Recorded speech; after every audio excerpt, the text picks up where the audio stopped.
The book Hebrews, part 105. I'm Professor Hannes Redlinghuis of the First Assembly of Yafashua in South Africa, Victoria, Montana, also international. Should you require any of the books which I've written, please contact us at our WhatsApp number. It's a +27 number, international number for South Africa, 0722 367 124, or just go to my website, https://yaffa.vah.co.za. If this is maybe the first time that you are to participate in the study, you are very welcome, but please go to part 1, start from the beginning and work it through, because you've missed out on quite a bit of information. It's also very important to subscribe to the channel in order to receive the different notification of all the studies that you are currently busy with. There's quite a few, and also our TikTok messages. Send a link to your friends and family, for those that you love, and make sure that you at least have a 1611 King James Bible, pen and paper ready to make notes. Welcome to Breakfast with Prof. Hannes. Hallelujah. Hallelujah. What a privilege. We are busy with the book Hebrew, chapter 6, verse 18. Verse 18. Now he says, Apostle Paul says, verse 18, by two immutable things,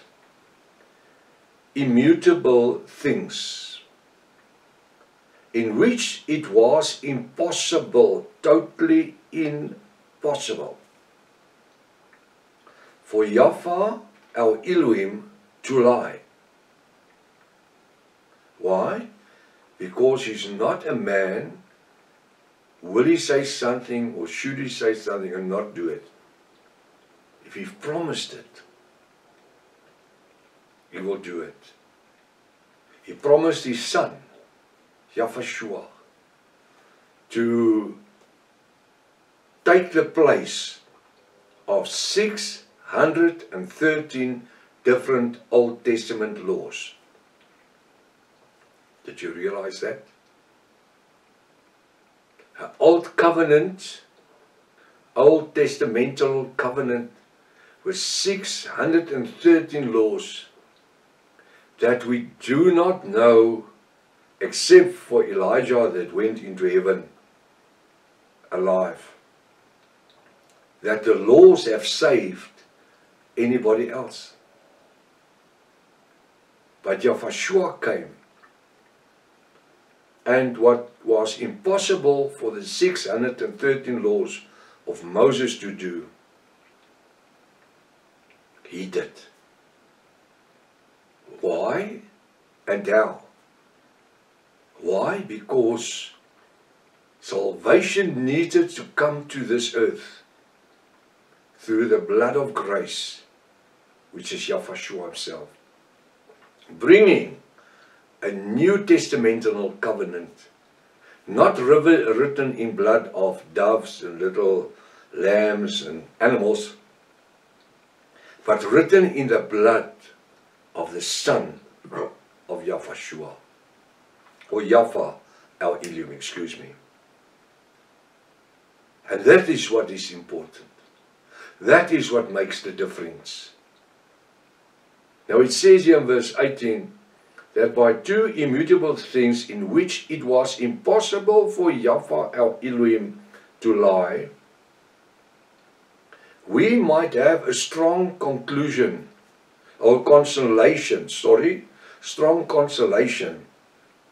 who have fled for refuge, to lay hold upon the hope set before us. What hope do we have today? According to the Old Testament, there was no hope, because for just more than 1,000 years, the same 613 laws was reduplicated and reduplicated year after year after year after year. There was forgiveness of sin after the sacrificial offerings. The high priest will come and he says unto Israel, your sins is forgiven. Their sins were forgiven. But they didn't respond in the same manner as to live in holiness then. No. Their sins was forgiven, so what? All they wanted to do is just continue with their lives up till next year, that they will offer, go to the high priest with the offering. A lot of that offerings didn't mean anything. It didn't even cost anything. Because the one that needed a lamb, he would breed his own lamb. And the one that would need doves, he will breed his own doves. You understand? So it didn't even cost him a price. And this had to change. And the only way it could change was through the blood of the Son of Yahweh, the Creator of heaven and earth. Hallelujah. We have fled for refuge to lay hold upon the hope set before us. Who's our hope today?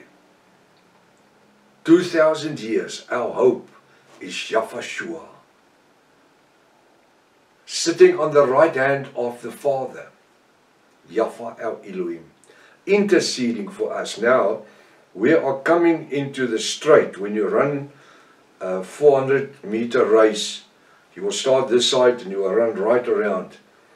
And when you come up around the final bend, you will be in the straight.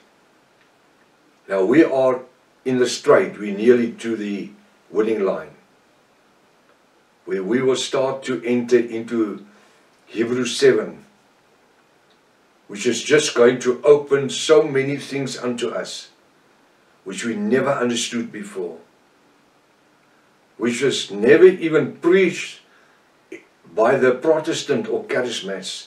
What to say about the Catholics? I want to encourage you next week when you come, if it's Yahweh's will and he tells you to come, bring a seat belt or to tie yourself to your chair so that you don't fall out and get hurt. It's only a joke. He says here in verse 19, it says, which hope we have as an anchor of our soul. What do we have? We have a hope. A hope is connected to faith. Hope, faith, and love. Hope is a product of faith. And faith is a product of love, which we have an anchor, have as an anchor of our souls. Which hope we have? Hope of living out here, whether I die or whether the parousia of Yahweh is going to occur. And sorry, there's a little hair in my nose. And we will just be changed, meeting Yahweh in a glorified body, halfway, going up. He's gone to prepare a place.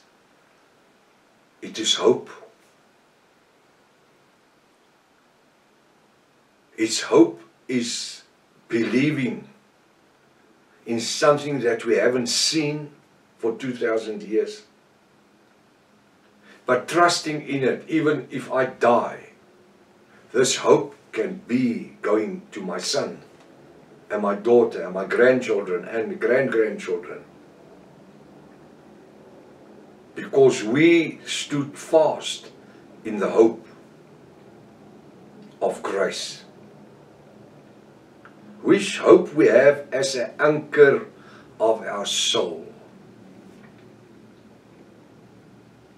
Our anchor today is nobody else than Yahshua, the redemption blood of Yahshua. We have a hope, which hope we have as an anchor. It's holding us in one place. This anchor is also a rock, which is the rock of all ages. There's a song that says, Rock of Ages, cleft for me. Let me hide myself in thee. The rock. The rock Yahshua upon which we are built. But is also our anchor in times of storms. And this little boat is moved side to side by this massive waves. That's hope. It's a hope to hold on, guiding us into eternity, taking us into eternity. It is what? Is the anchor, the hope of our souls, this area. That's my soul's dimension.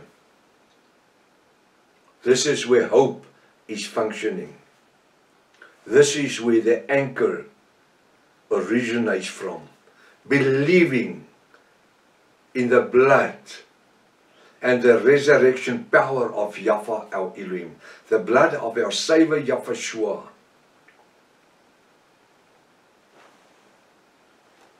Both sure and steadfast. Not allowing this wind to push us around. Although we're living in times of changing winds, and where the internet plays a major role of drawing people away from the original truth of the word, believing fairy tales as the gospel, making people believe we're going to stay on this earth. This is heaven. It's not heaven. This is Satan's territory. This is where he's functioning.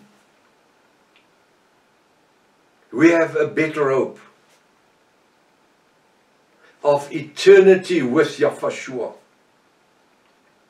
and of a new earth and a new heavens. That will be, but not this earth. This earth is going to be dissolved by brimstone and fire, which will be atomic missiles and bombs in the battle of Armageddon. You can read Revelation 20 verse 8. Yahweh will just speak a word and fire will just consume this earth. There will be nothing left of. Do you think Hiroshima and Nagasaki, when America dropped the atomic bombs, that is not even a fraction. It's not even 1 millimeter of what will happen when Yahweh will just wipe this earth to get rid of the sin. Not to cleanse it in order for it to be lived on again, but to be covered with water. Prof, what are you saying? This earth is going to be covered with water. In Genesis 1 he says, and the earth was void, and the Spirit of Yahweh dwelt upon the waters. The earth was here. It was all waters, up to the affirmative. And then what did Yahweh did? He took the waters in the south and the north pole to open the earth. And there was the sea. What did he do with all this waters between the earth and the affirmative? He just iced it up in the north pole and the south pole. It's there. And that's why your New Ages is fearing climate change. They say 1 degree climate change brings water to rise for a meter. The sea will come up with 1 meter. And this is not something that I prepared, it's just coming up. And with the day, with the battle of Armageddon, with all this hot air of the missiles, the atomic bombs and everything that will be fired off, this ice that's been freezed up in the North and South Pole will become water again, and it will just cover the earth after the brimstone and fire. That brimstone and fire, the purpose of that is to loosen the water, to melt the water, the glaciers in the south and on the North Pole, and just bring it back to its original form of waters. And above this waters, above, here's the water, the earth is there. Above this water, there will be a new earth and new heavens. Nothing of this earth will originate ever. Which have hope we have as an anchor of our souls, both sure and steadfast. You can't move it. You can't move it. And that's why most of the apostles of Yahweh died a martyr's death, because they were not to be moved by any religion, by any government, by any regime. They would not be moved. They rather would die for what they believe. He says, which hope we have as an anchor of our souls, both sure and steadfast, and which it intendeth into that within the evil, or within the veil. With other words, entered right into behind the veil. Whether the forerunner is for us entered, even Yahweh, made a high priest forever after the order of Melchizedek. I just want to say something about verse 20. Whether the fourth runner is for us entered, even Yahweh, he became the high priest, not because of the bloodline of Levi, but after the order of Melchizedek. Now I want you to, for homework, you have a whole weekend, take Hebrews 7 and make a study of it. Actually I want to say word for word.